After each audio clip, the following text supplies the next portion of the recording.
Bienvenue dans cette vidéo éclairage du vendredi pour changer en vidéo. Allez, c'est parti.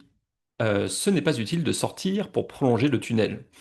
Donc la pensée, en ce jour de votre vie, je crois que Dieu souhaite que vous sachiez que quand vous voyez la lumière au bout du tunnel, il n'est pas utile de sortir et construire d'autres tunnels. Alors ça paraît logique comme ça paraît évident, ça paraît bah oui, c'est plutôt pourquoi tu nous dis ça? Finalement, on pourrait se dire, en fait, ce à quoi ça me fait penser, c'est un peu les schémas d'auto-sabotage.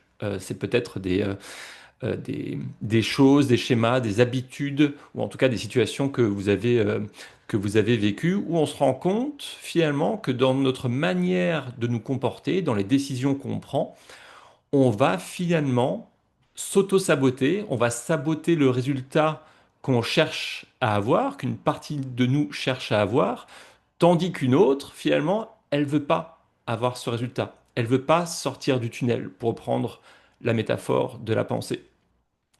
Et c'est important de se reconnecter à cette partie de nous qui veut le résultat et d'observer à un moment, je suis dans cette partie qui veut un nouveau résultat dans ma vie, qui veut changer quelque chose, qui veut créer quelque chose de nouveau.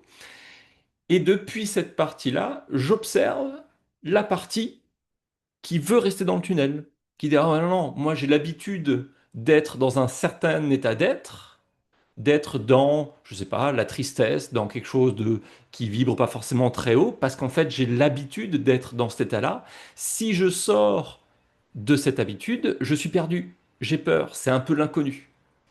Et donc, l'important, c'est de se reconnecter à cette partie qui veut le changement, essayer de maintenir le plus longtemps possible cet état d'être qui souhaite le changement, qui souhaite créer quelque chose de nouveau, et accompagner cette ancienne partie, cette partie de nous qui, alors on pourrait appeler ça de la résistance, mais c'est voilà, qui a l'habitude, qui veut rester dans cet état d'être qu'elle connaît, et l'accompagner vers un nouvel état d'être.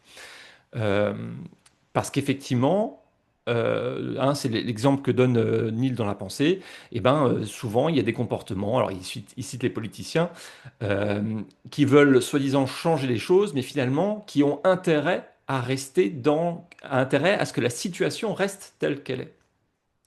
Et c'est ce que nous invite Neil à faire. À un moment, c'est bah ok, eux ils le font peut-être, mais nous, est-ce qu'on ne le fait pas nous aussi?